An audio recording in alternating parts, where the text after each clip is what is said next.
Too much for just one James Bond. We are the Spy-Fi guys, and this is Casino Royale.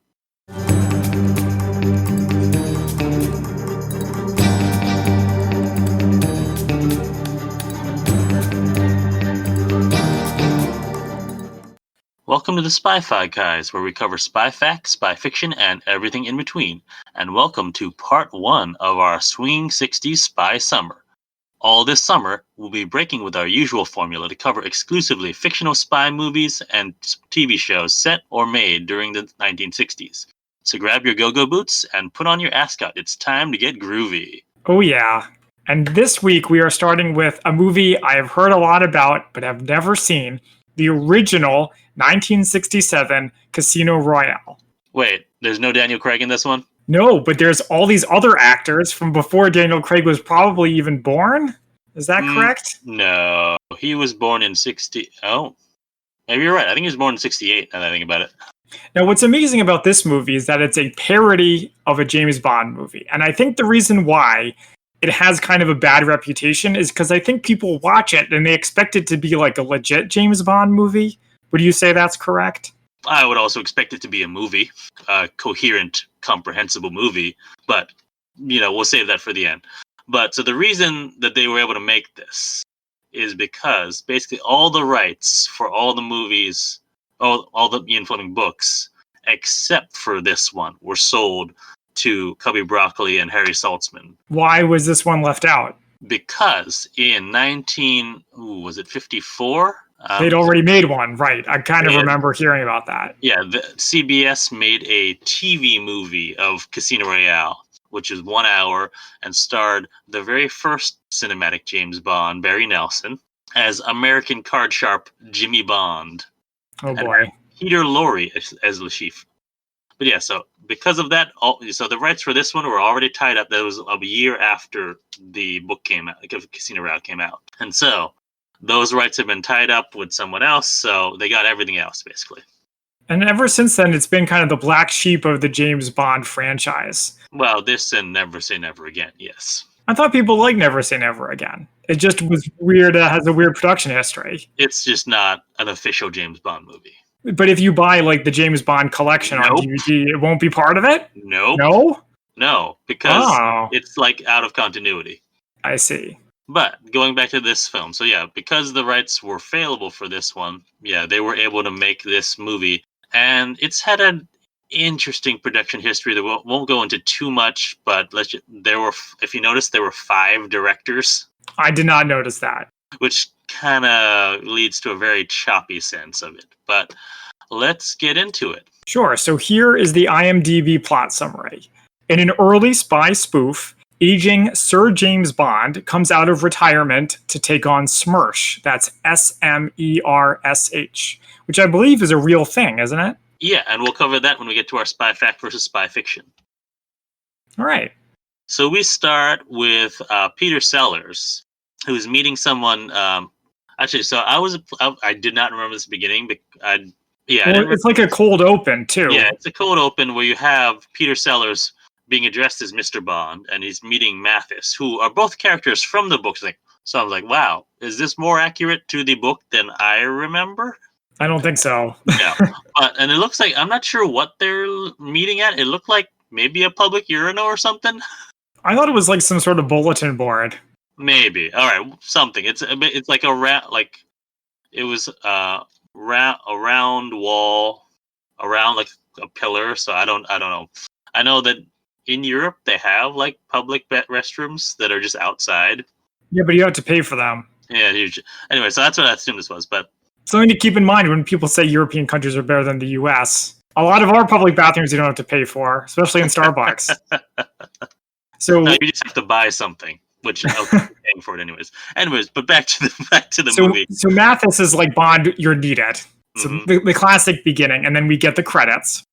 Which well, first of all, there's no gun barrel because this is not an official film, but there's not even an attempt to have like James Bond style credits. It's instead just like everyone's names with the first, it's that style where it's all the, first letter of everyone's names is big and everything else is smaller. But inside each letter, they have like video of the character. Yes, you know what it's like? It's like the beginning of Batman a year earlier. Batman the movie. If you remember the opening credits, they did the same thing. Huh. All right. I will have to watch that again. It's been a long time since I've seen that one. The credits are probably on YouTube. Then the only other thing that I have about the credits for this movie is that it says suggested by the novel by Ian Fleming. And that is a new one. I missed that. Wow. That's yeah, you're right. That's a new one. Suggested. And I missed the part about the directors, but that's worth commenting on so as well. 5 different directors. Yeah. So that which yeah. And then we go to an opening where we don't really know where this is. I thought we find out later it's in England. Right? Do we though? We don't really know where he's retired to. I assumed England, but I shouldn't have assumed. That's fair. I thought it was Scotland, but apparently the next scene's in Scotland. So yeah, that's not there. So yeah, we got a bunch of guys driving in a car, and they're talking about this mysterious person who is like, oh wow, he retired. Yes. And we find out that everyone in the car is from like a different intelligence agency. One of whom is M, and then you have someone from CIA, KGB.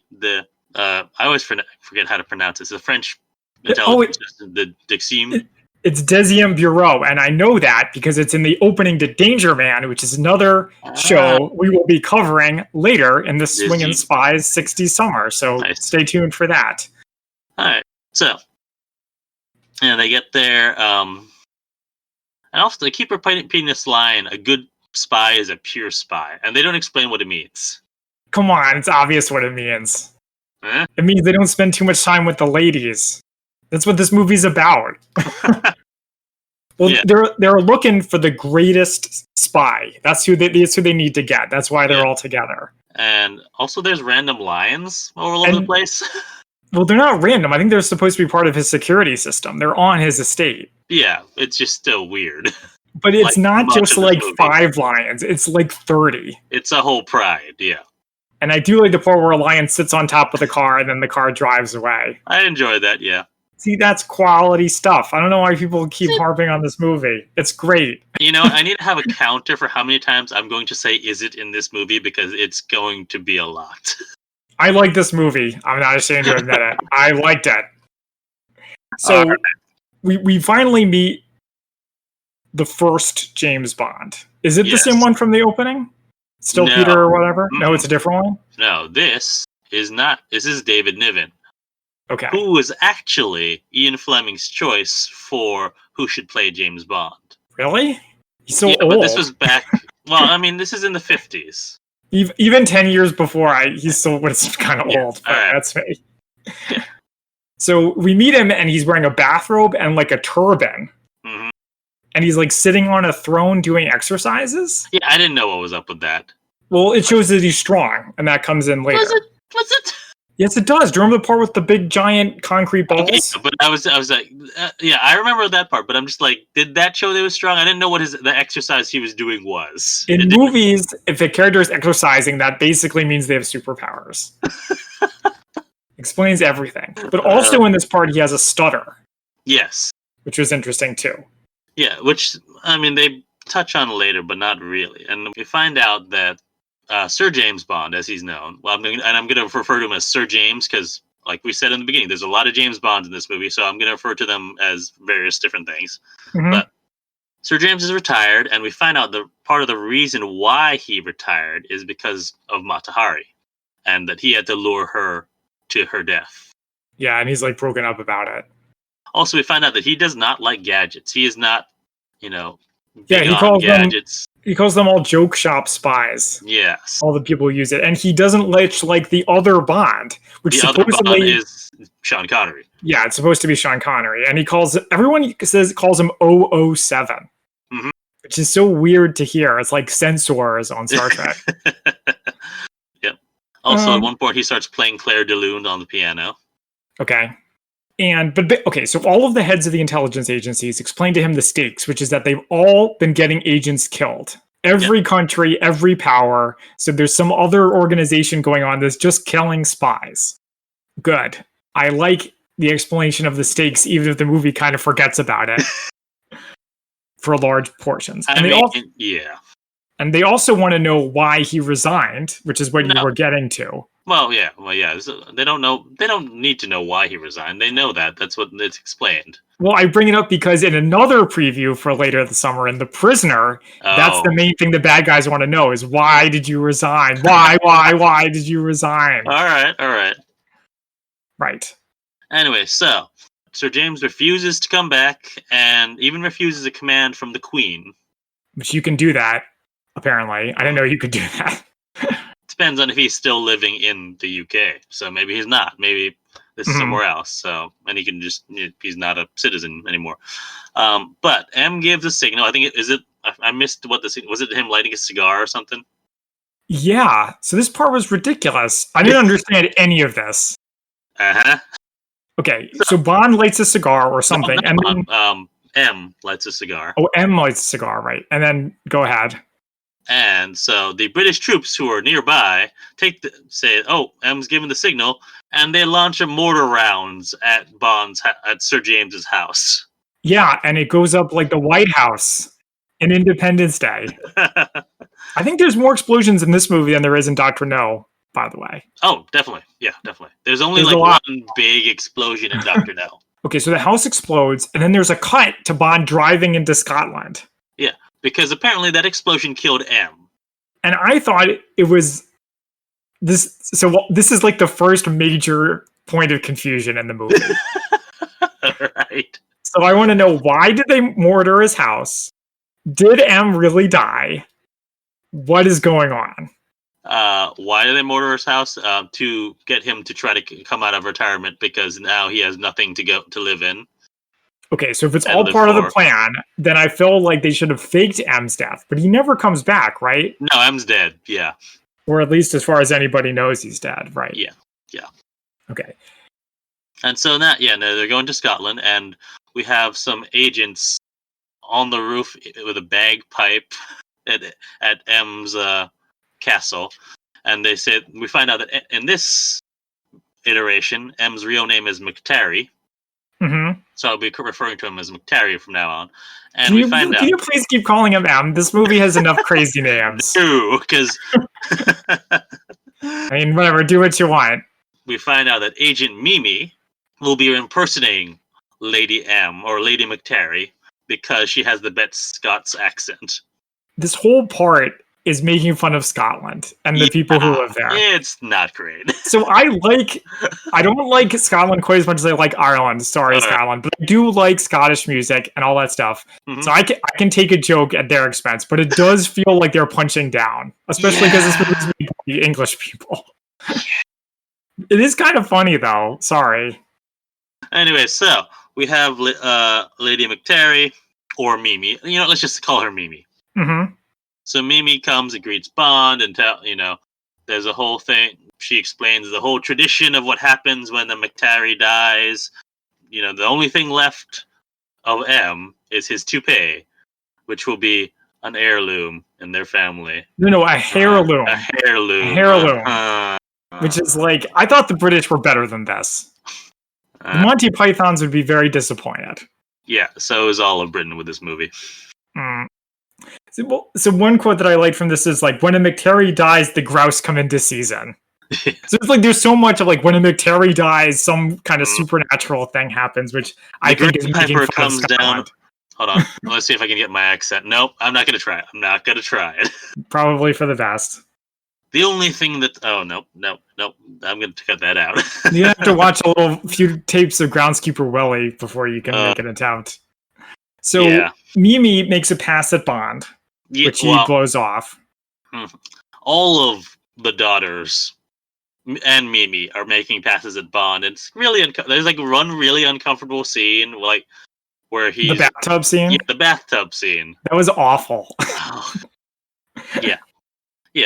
Especially, I'm sorry, one last thing about the bathtub scene, then we can. I know we don't want to talk about it, but when she's like, "Oh, I used to do this for my dad all the time." I was about to say that. I was like, "Oh God, no!" And then somehow all of the daughters are between 16 and 19, and even though they're all born, then there's 11 of them or something like that.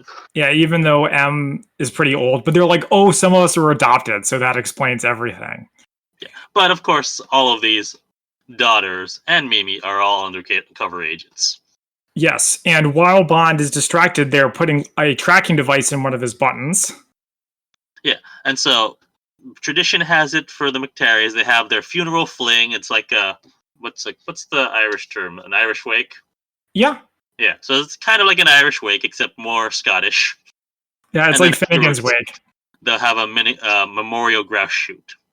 So at the funeral fling, Mimi is drinking a lot, and everyone's drinking a lot, and there's bagpipes and kilts everywhere. She tells a story that I think is supposed to be funny about how she's the descendant of like a rape victim. Yeah, it wasn't funny. It's just it doesn't age so well in this day and age. There's also I feel more like it didn't jokes. age well then. Let's ask the people who made Hudson Hawk how they feel. Oh, I forgot about that one. I'll never let you forget it. Okay, so they're drinking and then people start passing out. And I, having seen James Bond movies, was like, was there some sort of gas attack? Are they under attack? But no, they're just drinking so much that they like fall like dominoes, where it's like one person after another. I think that was the idea. I was under the assumption that Sir James had poisoned all of them, drugged all of them because he wanted them to leave him alone. That's kind of a funnier theory. Mine works because the English think the Scottish are alcoholics. I thought it was just the Irish. Actually, pretty much everybody in Great Britain seems to like to drink. Have you seen that meme? I think I might have told you about it, where it's like what Americans think British people are like, and it shows James Bond in a tuxedo. And it's like what the rest of Europe thinks British people are like, and it shows like a football hooligan passed out in a gutter. I've not seen that, but all right. Okay, moving on. So Bond is fine. He doesn't pass out. So he goes to his room, changes into like his robe, and starts reading. And Mimi comes in to seduce him again. He refuses. Right. And now, because he didn't help her during her time of mourning, he has to pay the piper, and he's challenged to wassail. Is this a real thing, wassailing? Wrestle. I think it's supposed to be wrestling in a Scottish accent. Okay. And I love this part because they do Highland games. So I don't think I've ever invited you to come to this, but you can if you want to. Every non-COVID summer, I try to go to the Frederick, Maryland. I didn't know you go to that. I've been curious about those. I didn't know you went. Oh yeah. Well, okay, in a few years. Music, yeah. But so they do feats of strength, not unlike this. I haven't seen any of with the big stone balls, but they do a lot of caber tossing, which is basically you take. Picture like a telephone pole, but not quite that big, and you have to lift it, run a few steps, and then throw it up with both your hands, and then it has to go end over end. And if it doesn't go end over end, you don't get any points. And I think that's what this movie's making fun of, that all of the Scottish sports is like just picking up heavy things. But yeah, so they wassail. You know, I may have to cut in like me doing a Scottish accent at some point. Yeah, see, if you can pull it off, I'm sure you'll love to hear it. So, yeah, basically what happens is they're supposed to try to play catch with these giant stone balls that are really heavy. There's, like 5 or 6 guys there, and most of them fall over or knock themselves out when lifting up the boulders. Right. And I gotta say, this sequence goes on too long. As does most of this movie. As does a lot of the jokes, yes. So you get the idea. But we'll fast forward a little bit. Basically, Bond wins. Yeah, and while he's showing off his strength, it seems that Mimi starts speaking in French now. Right. And all the daughters, quote daughters, are realize that Mimi has fallen in love with Sir James because he's so strong and fit, I guess. Yeah, he's such a man. He's so dreamy.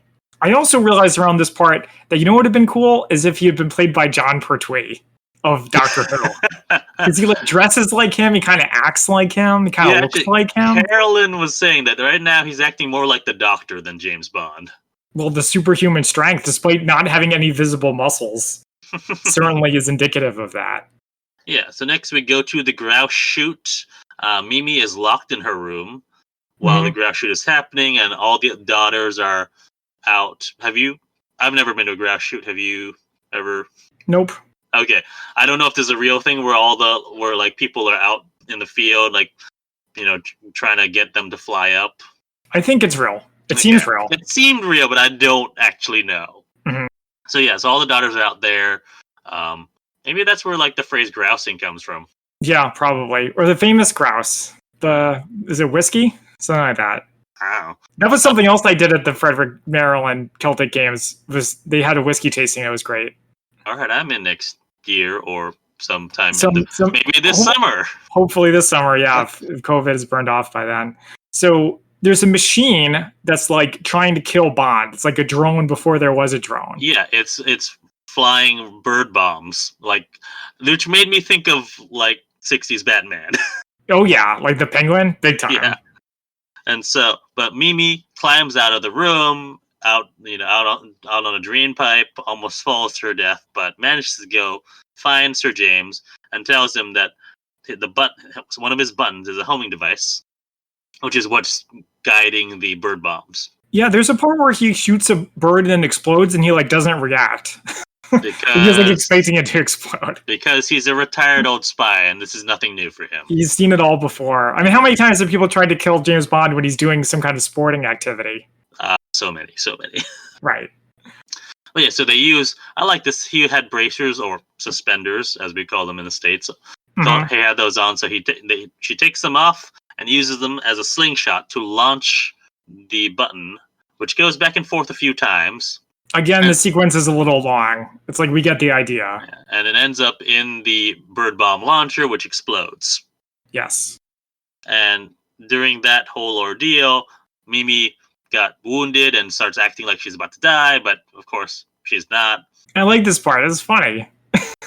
Because she has like a tiny little, like it's like a quarter-sized injury, and then she's dying, but then they blow it by having her not die.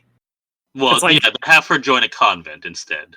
Yeah, it's like if you're going to have someone die of like a very non-lethal wound, then you got to commit to the bit. This movie has to commit to the bit. Oh, well. You expected this movie to commit to something? Fair enough.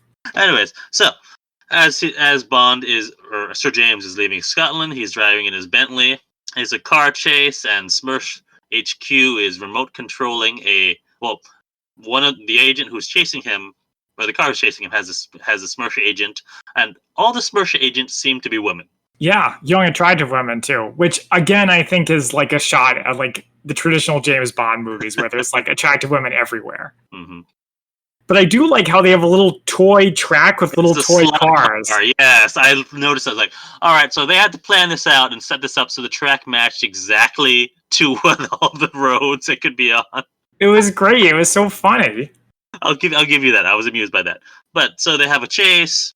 Bond makes a sharp turn and ends up in front of the other car, and so that Smurf agent is between the milk car and Sir James's car.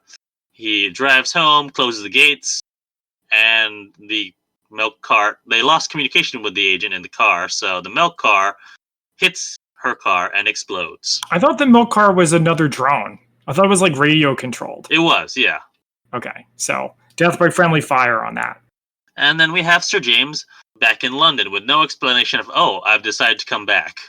Yeah, well, he's like, people are trying to kill me now, so I guess I'm involved, which of course was the idea. Maybe. It's hard to say. Yeah.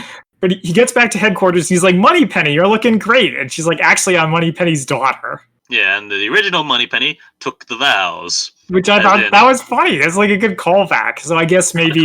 to 2 minutes ago. It felt like 20 minutes ago. Fair enough.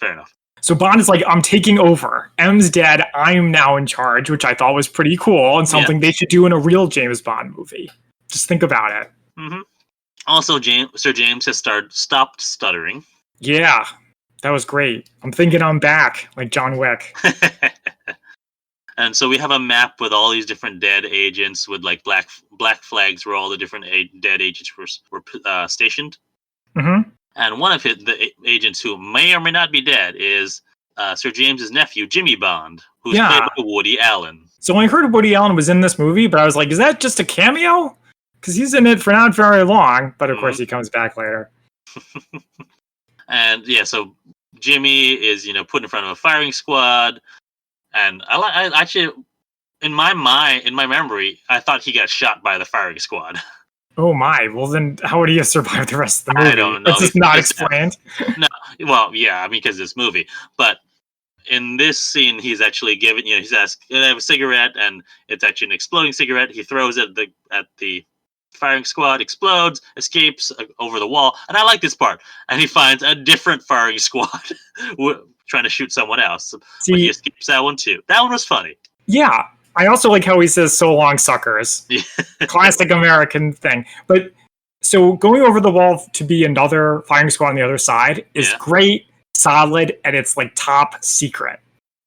Yeah, that's what this movie reminded me of. It reminded me of Top Secret when they were going for the kind of screwball, silly, not making fun of races of people kind of humor. Yeah, okay, that was really good from there that I enjoyed, but a lot of this, well, let's get to it. It was like a Zuckers or Mel Brooks movie, not as well executed. Yeah. So back in London, we find Sir James and Moneypenny are saying they need an AFSD, an anti-female spy device, because all of the SMERSH agents seem to be women, and all the male agents keep getting lured into their wiles. Right. Yeah. So apparently they need to come up with this crazy convoluted plan instead of getting either a woman spy or a gay man to do it. Yeah, so they need to find a spy that all women want and then train him to resist. Moneypenny goes through all the auxiliary candidates and tests the candidates to see which one she likes the most. Is that basically it? You got it. Also, we find out now that all remaining agents will be named James Bond 007, which actually, and I think this is the biggest part of the movie that I don't like, is that this movie is probably responsible for the codename theory of James Bond. See, I was wondering about that. Is that because when this movie came out, there was only Sean Connery. Mm-hmm. So did they come up with it all on their own? Because that's pretty smart. Yeah. I mean, I know you don't like the codename theory. I hate it. But it's interesting. No, it's not. It's not. But so I know that people complain about this movie and cite that having a bunch of characters all named James Bond as like an example of how it's like incoherent.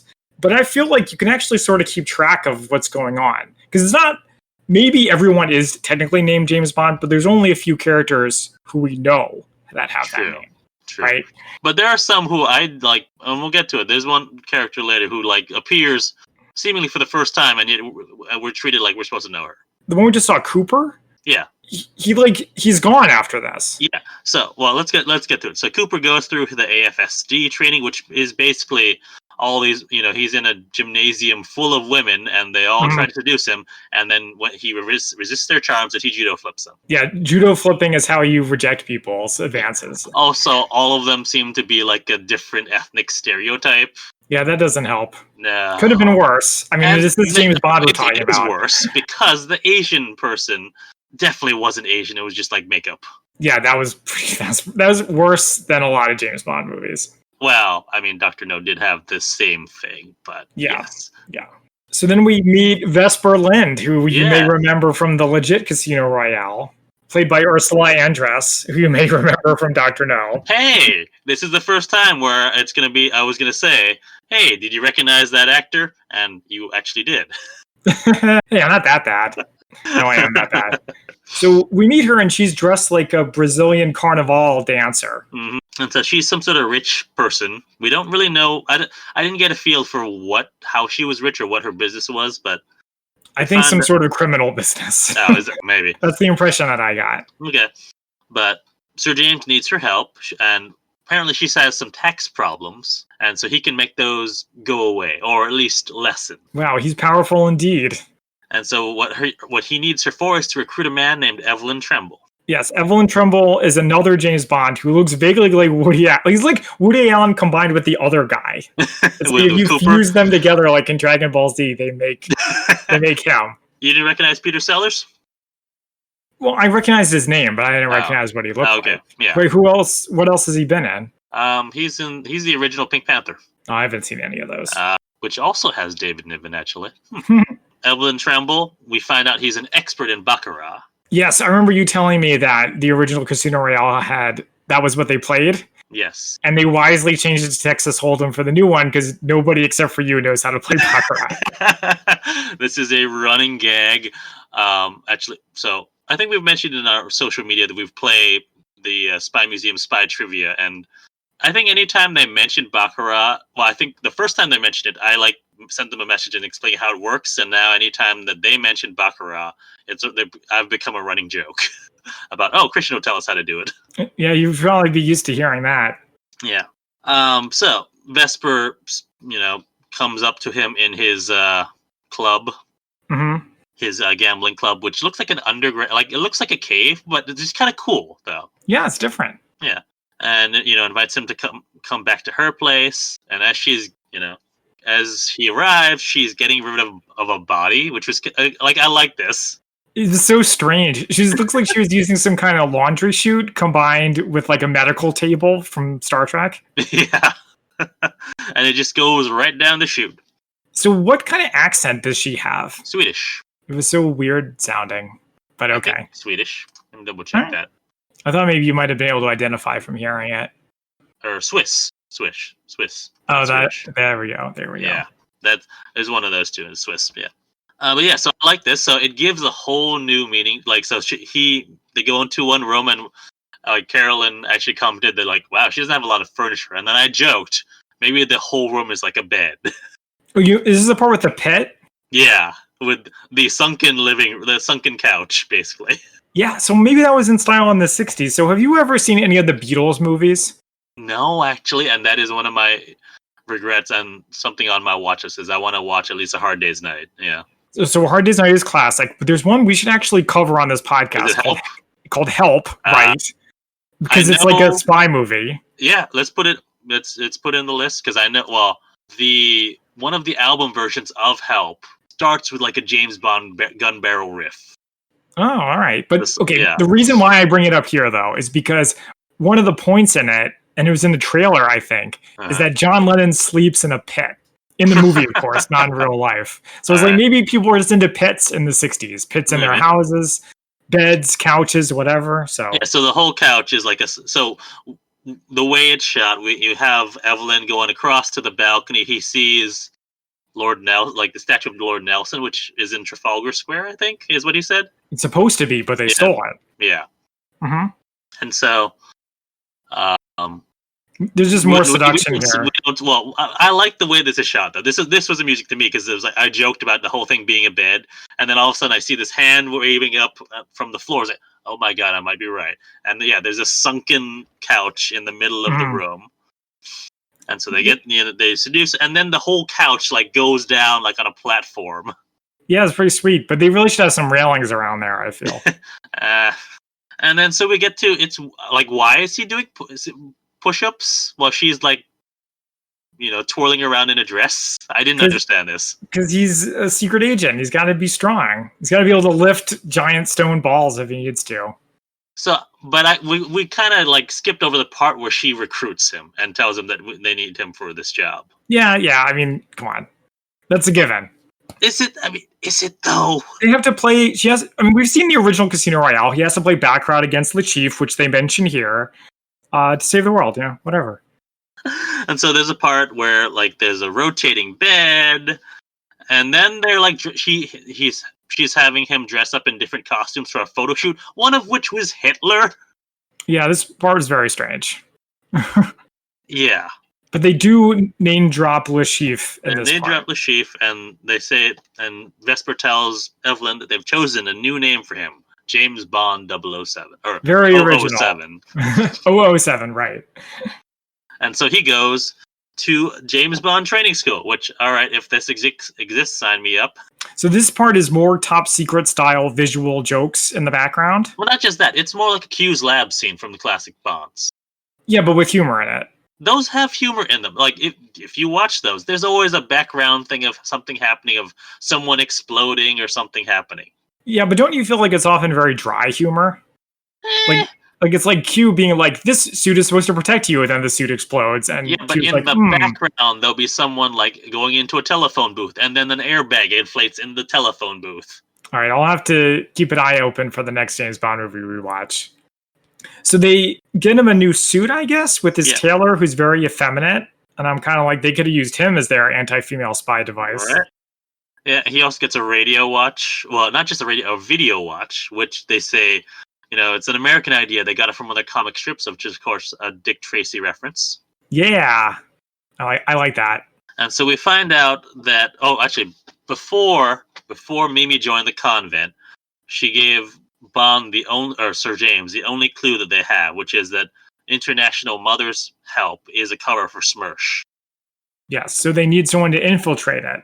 So they recruit Mata Bond, who is Mata Hari and Sir James's daughter. Who has not been mentioned so far. Does Bond... I guess Bond knows she exists, but she doesn't seem to know he exists? No, we get to it. So, Sir James goes to visit Mata in what looks like an Indian temple or something.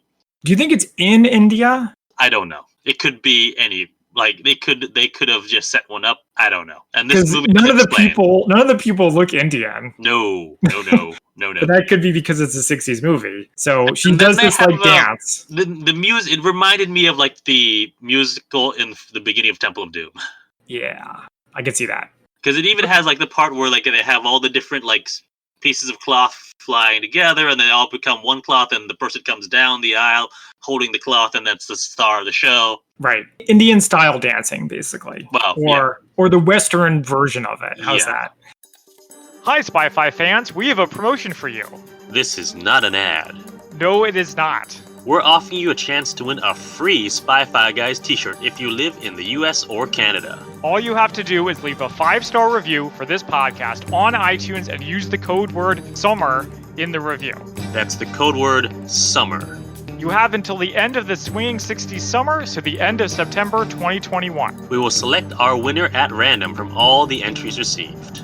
Again, that's a 5-star written review with the code word SUMMER for your chance to win. Good luck, and thank you for listening. Mata, her name's Mata, right? Mata's she's happy to see Bond at first, and then gets mad later. Why did she get mad? I don't remember that part. Well, she's like, you like abandoned my mother and me. Oh. Well, yeah. So which I'm sure Bond is used to hearing a lot, am I right? But yes, so when he introduces himself as James Bond, she recognizes that's her father. Yes. So she does know that he exists. Mm-hmm. Their relationship is weird, but somehow I feel like that's not the focus of the movie. Yeah, there's even a part where he's like, if you weren't my dad, where Mata's like, if you weren't my dad, I might fancy you. Ew. Right. That's not cool. But eventually she does take the job. Yeah. She agrees to do it. So she goes to London, and it said, a few weeks training in London, and then we'll send you off. We don't see the training. Nope. So we just see her in London. She takes a cab to West Berlin. I wanted to look this up, but I forgot to see how long it would take you to drive. Especially pre-tunnel. Yeah. You have to float the cab across. I also like the visual joke here of the West Berlin where everyone's like partying, and then East Berlin, it's like super gloomy. I mean, how far off? But I don't think people would be like partying it up right next to the wall. Right? How old do you remember Spy Who Came In From the Cold? I mean, yeah, but that's in the like 50s. This is swinging 60s. Yeah, where they swing all over Europe, including right up to the Berlin Wall. Okay. So it would take 11 hours to drive from London to Berlin, but I'm sure it would take much longer back then. Yeah, especially when you have Bernard Cribbs as your cab driver. What was that? Donna Noble's grandfather from Doctor Who. I didn't recognize him. I didn't recognize him until later, but yes. Okay. So he's a cab driver. She drives her all the way to Berlin, and then she sneaks into this house that's right. Well, first of all, she doesn't pay him. No, well, he's an agent. Yeah, but she doesn't know that. So she just treats him like garbage and doesn't pay her for the 11-hour cab ride. Maybe it's enough conversation was the fare. No. But inside is like scary. It's like inside of Tim Burton's head. Yeah. It was reminiscent of The Incredibles 2, maybe? No. The original Avengers from the 60s. Other kind of weird psychedelic. I'll give you the original Avengers, yeah. Okay. So yeah, it's creepy inside. So she goes in and she meets the head mistress. She's like, I'm Mata Bond. And they're like, prove it. And she's like, I'm wearing a Mata Hari costume. Yeah. There is like a portrait or photo of Mata Hari up there wearing the exact same thing, and she looks exactly the same. Oh, I didn't realize it was the exact same costume. I thought it was just a similar looking one. Well, anyway, but close enough. And so we find out that this is a training school for female spies. They train the best spies. They train Russian spies for America and American spies for Russia. It's very democratic. Well, it's not just female spies, because they're like, we've trained the best spies in the world. This guy, Peter Lorre, Bela Lugosi. Which reminds me of that part in Men in Black when they say all these celebrities are actually aliens. And there's all these different rooms with different training. There's one for cryptography. There's one for martial arts. And we find out from Polo, who's like the headmistress's assistant, who's seemingly a robot. What? He's not a robot. He keeps talking about his battery. Well, he has like an artificial heart. Is that what that was? What? I mean, he also he says he needs to be wound, and then at one point he goes into hyper mode. So I'm thinking he's a robot. I don't think he's a robot because he's totally into Mata Bond. The robots don't feel love. Everyone knows that. All right, maybe a cyborg, something. I don't know, but I'll give you a cyborg. We'll compromise on that. All right. So, but we find out from him that a representative of Lashif is coming, and we find out Lashif is trying to raise money by selling his art collection. And if he fails, he could be killed by Smersh, which would be a big win. And apparently, it's because he's been using his Smersh organizational funds for his gambling, because he's a gambling addict. Mm-hmm. And so Mata Bond goes back to her room. She goes in the bathroom and pulls it's like an old style toilet where the flush thing is above. It's like you pull it down with a rope. Yes. And a rotating door, which I thought was cool. But it just goes to somewhere else. Like, it's not like a secret hideout. It's just like a random corridor in the weird house. Yeah, that's a little disappointing. But she has a line I liked, which is, first John I've ever gone round with. Which, for those of you who don't get it, they call toilets Johns in the UK. Yep. And so we see the art auction happening. And we have representatives from China, the UK, America, Russia. Britain, too? Oh, and Britain, yeah. Well, I said the UK. Oh, yeah, you did. And they're all stereotypes of, each country. Yeah, there's this joke that goes on a little bit long about how some people will stand when they bid or sit when they bid or whatever. And it wasn't really that fun to begin with. We'll do a little bit of both. Yeah, so... Yeah, no, I wasn't even going to mention it. So then the taxi driver comes back. And we find out that he works for the Foreign Office. And he tells Mata that Lashif must not be able to raise those funds. So what she does is there's a projection showing all the different black... So all the art is all blackmail material, is what it is. Mm-hmm. And it's all there's something specific to the 60s that they were talking about, but I don't remember what it was. But it's all on film, and so she flips a switch, and instead of showing off what the different, photographs or negatives are, it starts playing a war film, which, of course, all the military people react to and start thinking there's a war going on, except the Brits, who are very calm and just sort of like, I'm sorry, I'm going to miss afternoon tea. Well, this part reminded me of Dr. Strangelove when they all started fighting in the war room. There's no fighting in the war room. And then, Mata steals the film, Polo catches her, but then goes into overdrive. See, this is why I thought he was a robot.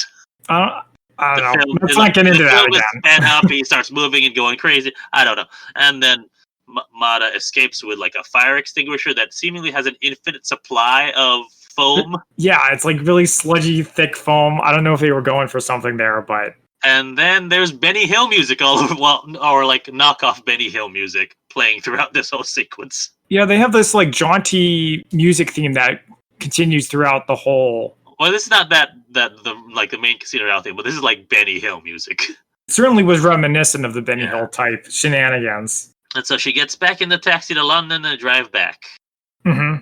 And then Lashif's representative calls Lashif. In the phone booth right outside the wall. Right. Tell him the scheme has failed. And say, all right, well, we're just going to have to make up the money playing Baccarat. Yes. And then he blows up the phone booth.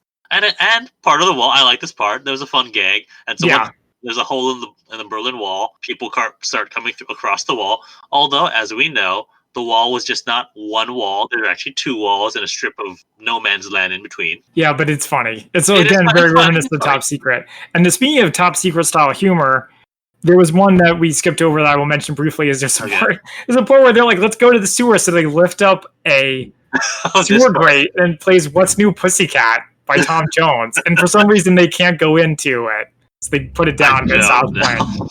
It was funny. It was a little random. Yeah. So here's my question at this point. So this seems to be the first that at least the way it should be framed is that Mata Bond finds out about Le Chiffre and then comes back to tell Sir James, and that's why they recruit Evelyn Tremble, because they know he's going to play a baccarat game. But at this point, Evelyn Tremble's already been recruited and told about Le Chiffre. So how did they know that already? So you're saying it was like supposed to be out of order? It would make more sense if it was that way. I didn't really have an issue with it. How would they know about Le Chiffre and that he needs to gamble and all that if we didn't get this information until now? From Mimi. Mimi told them. No, the only thing Mimi tells them is about... Oh, no, I'm sorry. You're right. Vesper told them. Well, how would Vesper know? She knows stuff. She's connected with the underworld. And why would they need to send Mata to go there to find out that information if that's all the information she's bringing back? So otherwise it serves no purpose. It's to get the blackmail material, to get the photos. Which is never brought up again. I think they're approaching the same problem from two different directions. She's going to get money from this blackmail scheme and the auction, but he's also going to get it from playing baccarat. So it's Le Chiffre says that this scheme failed, so now I have to win it by playing baccarat. Right. So it's he didn't have this idea until now. So how would they know to train him if he hasn't had the idea yet? Because they're that smart. It's like a 1-2 punch. It's a terrible movie. It's a great movie. I had no problem following it. I had no problem figuring out what they were going for. No, full stop. This does not make sense. Okay, fine. So Tremble is going to France, meanwhile, where he meets Miss Goodthighs. Well, before that, he punches the customs official who welcomes him to France for no apparent reason. Oh, yes. And that becomes relevant later. Yeah. And then at this point, this is where it ties back to the cold open. Because we have him in a car with Mathis. Okay. Like, I've completely forgotten about that cold open. But then it's like, right. Because they're like, we weren't introduced to him. Oh, we were introduced to Mathis. This is another generic white guy who can keep track of them all. Yeah, but because Mathis is a character in the book and in the 2006 movie, I know that he's supposed to be pseudo-important. Okay. But yeah, so they go to a car wash to have secrecy, except the car wash is like not a mechanical car wash, but it's all done by women in like leotards who we assume are all Smersh agents. I would assume that, yes. Yeah. And so James finds out about the punch, so he calls Vesper and asks if Evelyn could be a triple agent, and she says no, he has enough trouble being a single agent. I like that. And so now we get to Evelyn, who finds Miss Goodthighs in his hotel room, who seduces him. She tries to drug him. Right. And he puts in an antidote. But that doesn't work. Yeah, so he passes out. And as he passes out, he has there's a montage of a dream sequence of him seducing Vesper. Mm-hmm. And afterwards, after Vesper wakes him up, and he says, your antidote pill doesn't work, and she says, you're wearing your glasses again. James Bond doesn't wear glasses. And I like this line. He says, well, I'd like to see who I'm shooting at. Didn't you reference this in some other episode? I'm getting a sense of deja vu right now. No. Oh, okay. Never mind. You can cut that. So I also, like, at one point, during the scene, the money in the suitcase full of money that he was supposed to bet was just sitting out in the hotel room. I didn't even get it. It wasn't in a safe or anything, and apparently Miss Goodthighs didn't take it. Okay, so we get the baccarat game now. We finally get to the eponymous Casino Royale. Right. And so we have this baccarat game. Le Chiffre, before the game, is doing all these magic tricks, and Evelyn arrives with Vesper, and they go to the manager's office. They view Le Chiffre through a one-way mirror and TV monitors. We find out that Le Chiffre's cheating by using infrared glasses, because the cards all have markings on them, so you can see exactly which card is which. So I like the joke here with the one-way mirror. When he's like, oh, which way is it? She says that way. She doesn't even react. She's like, just another stupid question from this guy. And there's also a part where Orson Welles plays Le Chiffre. Mm-hmm. And there's a part I like where it's like dramatic lighting over his eyes. Do you remember this? Mm-hmm. And I think it's supposed to be a reference to like his movies. To Citizen Kane or something, yeah. Yeah, but they also do it, yet again, I'm bringing up Star Trek. They also do it in Star Trek. So maybe it's just a 60s style. Could be. So we find out that, if Le Chiffre loses and Tremble wins, Le Chiffre will be killed by his organization. Right. So they're like, all right, we're going to go in and we're going to trash talk him and distract him, which Tremble, we're still calling him Tremble, even though he's supposed to be James Bond, which Tremble does using an Indian accent, a very racist Indian accent. And then it switches to a Chinese accent. Yeah, it's like it wasn't funny the first time, dude. No. But while he's distracting him, Vesper switches the glasses. But despite this, he still starts to lose.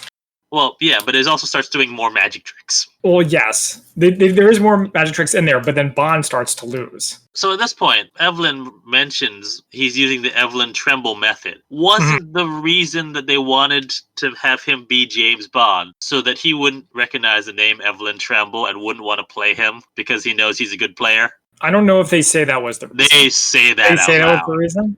Yes. Well, okay, it's one thing to use the Evelyn Tremble method. It's another thing to be Evelyn Tremble method. But right? why bringing it up at all? It makes no sense. It doesn't make sense that he brings it up. I agree about that. But Le Chiffre doesn't seem too bothered by it. He's like, oh, Evelyn Tremble, that's cute, or whatever. So, did you get... I will have a brief explanation of how Baccarat works. Okay. Basically, it is... So, well, technically, if you really want to get into it, this version is called Chemin de Fer, not Baccarat. I know they say bank a lot. Yeah, so one person... In this version, someone has bought out the bank, so they are the bank. So you're playing against someone else. Mm-hmm. And it's only 1 versus 1. And so it's similar to blackjack, and everyone gets 2 cards, and you can either hit or stay.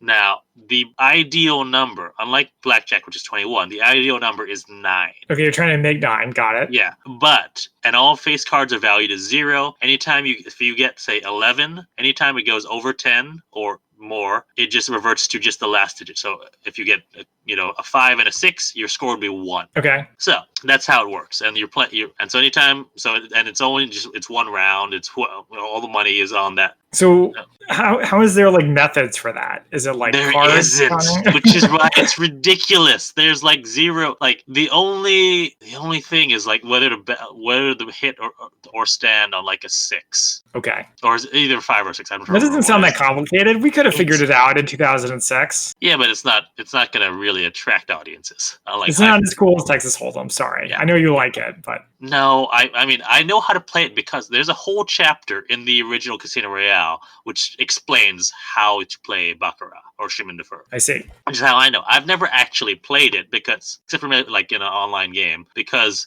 these are usually high stakes games, and I don't have that kind of cash. And you're too sensible to use it on gambling if you did. Yeah.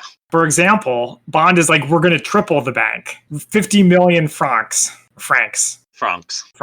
Okay. And at this point, I'm like, wait a minute. What happened to that first James Bond? Which one? The anti-female spy device James Bond. Oh, yeah. He has been gone since he started his training. But that's what my notes say. I'm like, it just occurs to me at this point.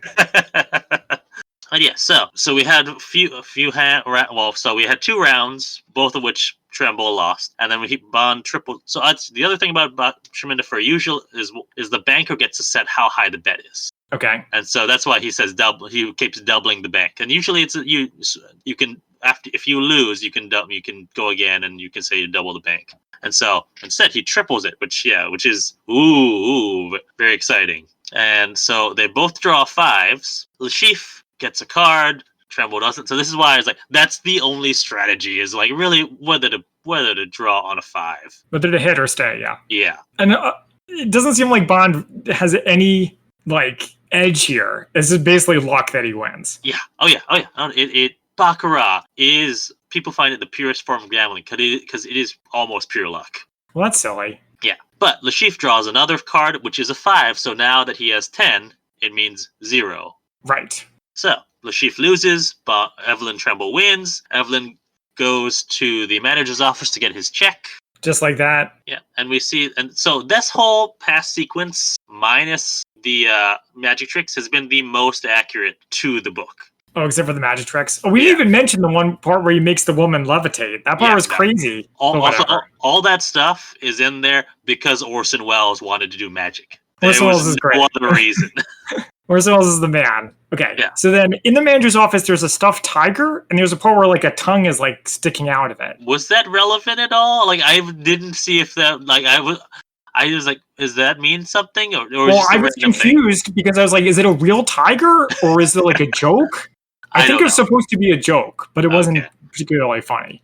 Anyway, so as they're leaving, so Vesper goes out to the car first and gets a bag thrown over her head, which Yes. is like the original novel, except in the original novel, it's even worse. They like grab her dress and pull it up over her head and tie it. Jeez, it's a little excessive.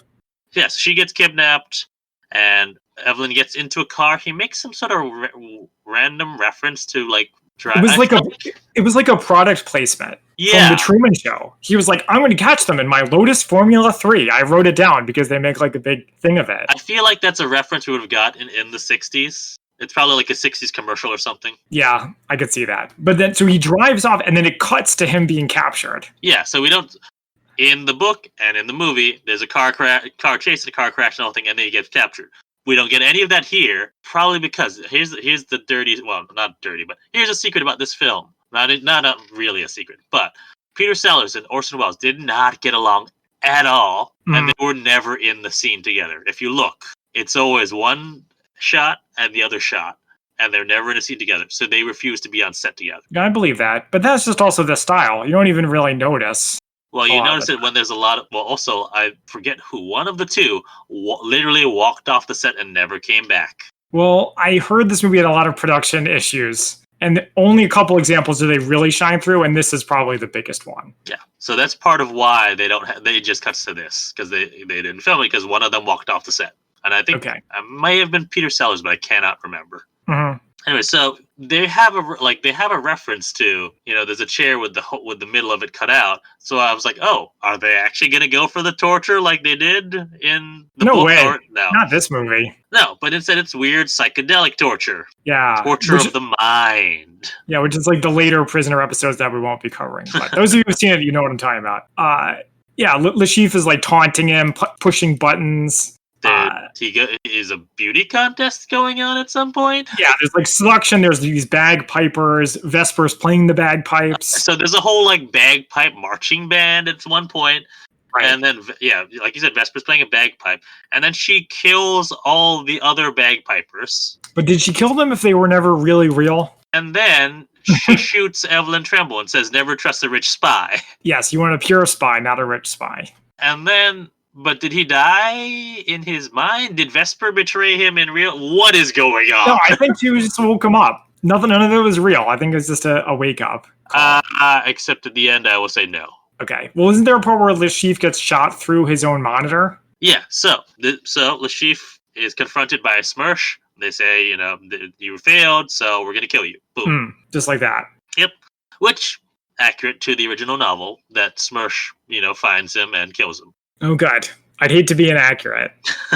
Then I would hate the whole of this movie. Oh, wait. Okay, so meanwhile, Mata is being followed by spies. Well, yeah, so her and Sir James are going to visit Downing Street, but Sir James does not let Mata come in. Mm-hmm. And so she walks around, and she gets kidnapped, and then a spaceship lands in what I think this is Trafalgar Square? I think so. This is great. There's no statue of Nelson because they stole it. Ooh, wow. Nice attention to continuity for a change. But yeah, the spaceship is like a UFO. It's like a flying saucer. It was amazing. What is it this was great. movie? It was the frosting on the cake that is this movie. Oh, God. I do like the joke here when the UFO flies off and someone's like, quick, let's chase them in our supersonic planes. And then someone says they stopped building those last week. Yep. So, Sir James is back at MI6 headquarters, and Moneypenny is there looking out the window, saying, "Look at this thing!" And of course, yes, there's a UFO. It took Mata. Let's keep up the speed. Yeah, like it's just another day in the office for him. And then we get a nun coming in, who's saying we're accepting a donation. And of course, this is Mimi. So Bond, makes a donation and gives her, "Here's your receipt." And on the receipt is a note saying that they're taking Mata to Casino Royale. Yeah, which also was like a cliff hidden base underneath it. Yes, somehow. Well, I mean, in the original Fleming, Royale is the city where it's supposed to be the south of France, like near the beaches.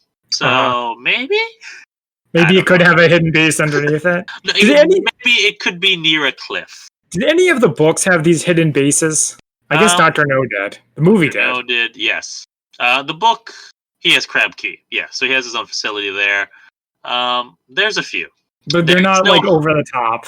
Not as we'll talk more about this whenever we cover You Only Live Twice. But in the book of You Only Live Twice, there's no volcano lair. It was actually a Japanese castle next to the ocean, except they could not find a Japanese castle next to the ocean because they don't build them next to the ocean because of tsunamis. Oh my goodness! Even people back in the 14th century knew not to do that. Yeah, that does sound pretty cool, though. I would like that better. So we go to the Smersh base. The UFO lands, sends out a little little dropship. Yeah, a little dropship or something, which takes Mata inside, and then we have Sir James and Moneypenny dressed up to visit Casino Royale. And they get taken to the manager's office and attacked. There's a fight scene. Yes. Sir Bond's kicking butt. Whereas Moneypenny gets tied up in a chair.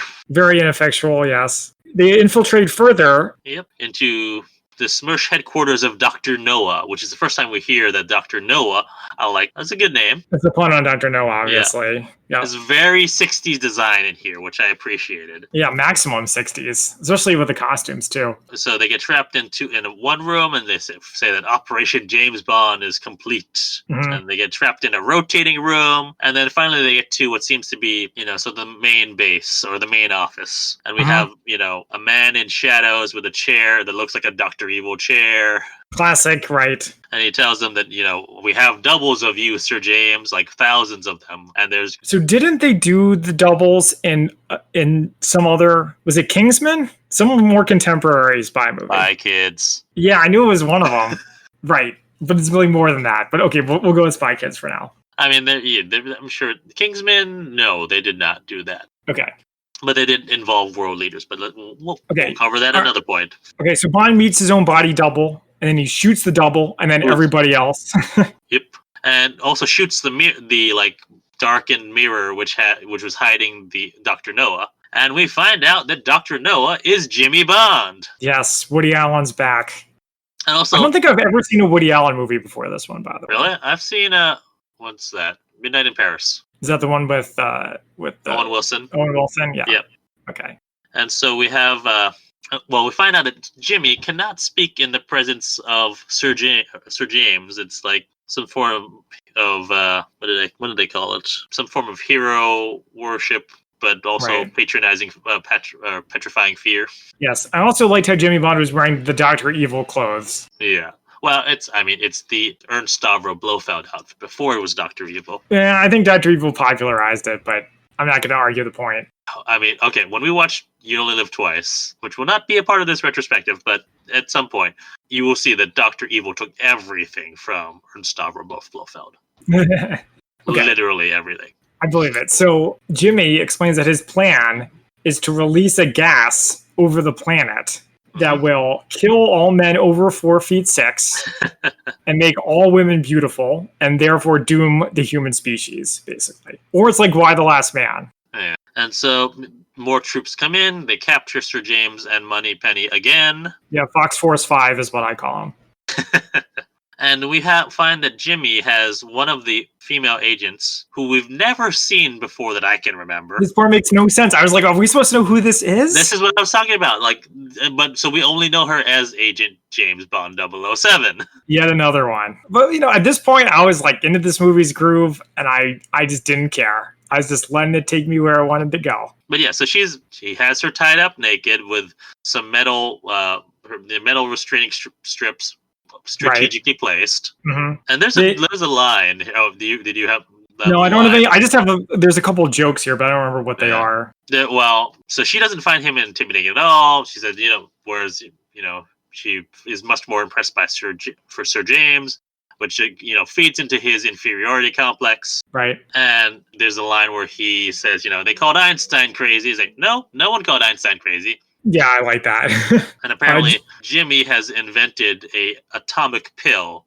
Mm-hmm. Yeah, he says he has inventions too. I can make someone into a walking atomic bomb if I want. So the agent gets an idea. Oh, I'm going to pretend to go along with you, but it's all a ruse to get to the pill. So she does. So she pretends to be, charmed by him, grabs the pill. And then we have Sir James and everyone else who got captured. So Mata is there too. And for some reason, guess who shows up again? Cooper. Cooper's in there. How did he get there? Because it's all in. Everybody goes. We need all But hands on did deck. he get captured? He didn't get captured. He got infiltrated because he's that awesome. No, I do not accept No, that. they just forgot about him, and they're like, we got to put him back in the movie later. They could have him go with Sir James and Moneypenny, and then it makes sense that he got captured. If only. Or get captured with Mata or something. I don't know. Or have a separate... Well, no, this movie does not need any more plot lines, so we don't want to have a separate thing with he gets captured too. Right. Anyways, so as this is going on, Jimmy is showing the agent all the robot doubles of world leaders, and as they're toasting to his success, she puts the poison pill in his drink. Yeah, and he call drinks it. back to the drugs thing, yes. Except she wasn't involved in any of that, unless she's Miss Good Thighs?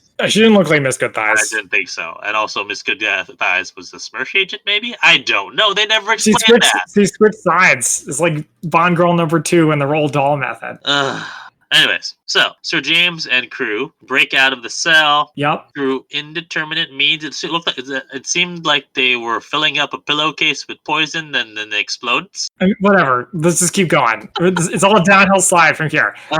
They see Frankenstein's monster in the corridor. Yeah, so they're trying to escape. They're trying to find the office to get back to The surface. casino. Yeah. And so they find it. They go make their way back up. The apparently putting your finger in the tiger's ear is what is the elevator button. Yep. And then Vesper. So Sir James is trying to call White House for backup, but as he's doing so, Vesper hangs it up, and this is where I figured out that she is a triple agent. So did she kill Evelyn Tremble in the mindscape?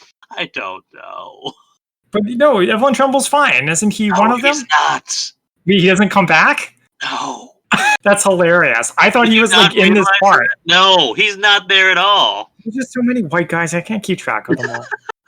So they start a gunfight in the casino, and then the American reinforcements come in, and they're cowboys. This part was great. This part was amazing. It was terrible. No, it was fantastic. It's just like the end of Blazing Saddles.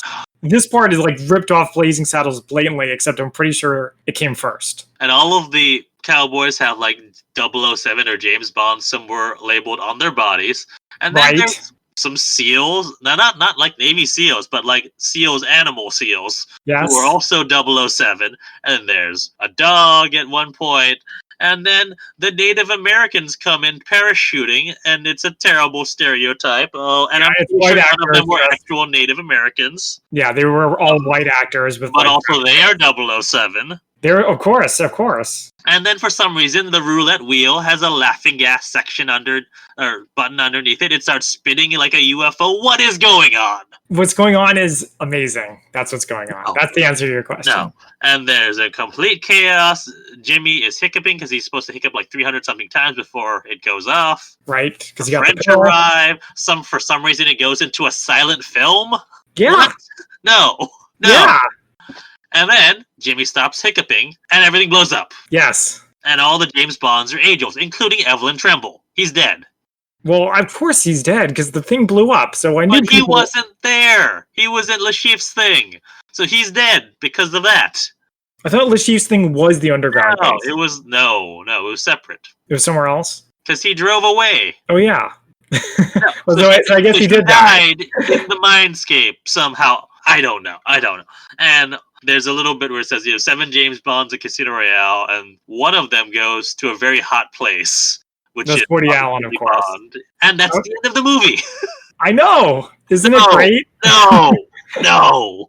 I dare say it's the only James Bond movie that doesn't end with him making out with some woman on a raft or whatever. At least one of the old ones. At one point I counted that, and it's all of Sean Connery's do. Nice. All right, so that is it for our recap. You got some spy fact versus fiction for us?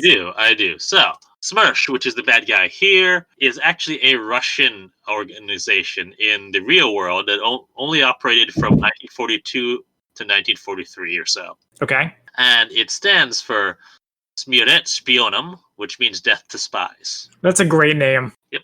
I'm sure we have stuff like that named nowadays. But it was featured in the first couple of James Bond novels as the villain before Ian Fleming decided to switch it to Spectre. Yeah, probably because they don't have a copyrighted name. Yeah. So in this movie, it is implied by the timeline that Mata Hari operated in World War II. If this is the 60s. Yeah, I didn't think that was the case. Yeah, but obviously Mata Hari operated during World War One. And we'll get more into Mata Hari when we cover one of the many films that focus on Mata Hari. Sounds good. Also, I kept referring to the novel of Casino Royale. It was written in 1953. Actually, we've talked a little bit about it when we talked about Fleming in our very first, two-part episode. But yeah, the only part of this which is really accurate is the casino part and the part right afterwards where Vesper gets kidnapped. So very, very little of it is accurate. Everything else is just nonsense. Also, at one point, they refer to M working for MI5, which is not true because it's MI6. MI5 is like the equivalent of the US's FBI, which handles internal security, as opposed to MI6, which is more like the CIA, which handles external security. Gotcha. And that's most of what I got for Spy Fact for Spy Fiction. Sounds great. All right, so next we have favorite quotes. There's a lot of great dialogue in this movie. A lot of good Mel Brooks top secret style jokes. Did you have any particular quotes that you liked? I did. I had one from Sir James, which was, "In my day, spying was an alternative to war, and the spy was a member of a select and immaculate priesthood, vocationally devoted, sublimely disinterested. Hardly a description of that sexual acrobat who leaves a trail of dead, beautiful women like so many blown roses behind him. That bounder whom you gave my name and number." So I think it's interesting how only a few years after the first James Bond movie came out, the tropes were so well established. Well, I mean, within even the first movie, as we saw, there's a lot of tropes, but it is by Goldfinger in 1964. Also, this movie, or not the movie, but the James Bond series, we're knocking them out like every year for the first 4 or 5 years. Oh, interesting. I guess I'm used to movies nowadays that are like every 3 years or so. Yeah, because Dr. No came out in 62, For Much Will Love 63, Goldfinger 64, Thunderball 65. They took a break in 66, and in 1967 had You Only Live Twice. I also suppose that the books were pretty popular in their own right before the movie. And it was, yeah. Also, it got even more popular when JFK put them as part of his top 10 reading list. The only nonfiction book was For Much Will Love. So I do appreciate how the lampooning started almost as quickly as the series got off the ground. Oh, this is only one of many. At some point, we have to cover. It's gone by a couple different names. It's Operation Kid Brother or OK Connery, which stars Neil Connery, Sean Connery's brother, as the brother of Britain's top secret best agent, and also has the original M and the original Moneypenny. Oh, that sounds interesting. But we're going to be covering other Bond parodies later this summer, so stay tuned for that. Okay, so here's a couple of my favorite quotes. I liked quite a few. I liked "Doodle Me" from the Scotland part. I think I like from the same speech that you mentioned before, "Secret agent is becoming synonymous with sex maniac." Yeah. What I like the most, I think, is when Q is giving Bond his poison pen, a pen that shoots poison. Yeah. He says, "Oh, I'm going to write a poison pen letter." And he says, "Oh, yes, all our new men say that." I forgot about it. That was a good line. I like that. I was like, that is great. All right. So now it's time for our ratings on a scale of 1 to 10 martinis, 1 being terrible, 10 being great. We've already had some very vocal opinions. But shall we talk about how we would rate Casino Royale? Do you want me to go first? You can go first. I thought this movie was delightful. I would not say it's a well-made movie, but it had a lot of good jokes, a lot of pretty bad jokes. It was not as incoherent as people would make it sound. As you know, I'm not as super into James Bond as you are, so I don't really mind that it's so different from the book. And it really worked for me, but I would never say it's a good movie. I will give it a 6 out of 10. Interesting. All right. So so this will not be my lowest rating score ever because that has to go to Hudson Hawk. But this movie, so when I think before the Casino Royale movie ever came out, and before I even knew they were making it into a movie, I decided, you know what, I want to go back to the Fleming books and read through them. And I read Casino Royale, and I thought it was, it is one of my favorite books. And so when I found out that they had this movie of it, and I watched it many years ago, I couldn't. It was just so bad. And so I get it now. With that explanation, sorry to interrupt you, but you're saying this is like the James Bond fan equivalent of the last Airbender movie. Yes. Oh, so much, yes. And which is why I was so happy that while, the Daniel Craig movie is not accurate to the book completely, it takes the inspiration, at least the second half of that movie takes that most of it, even though it's a different game. So and I love that movie.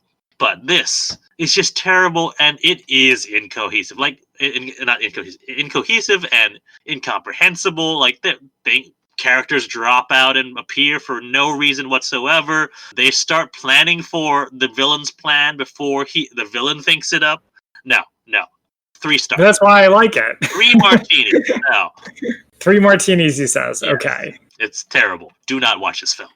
Watch it. It's great.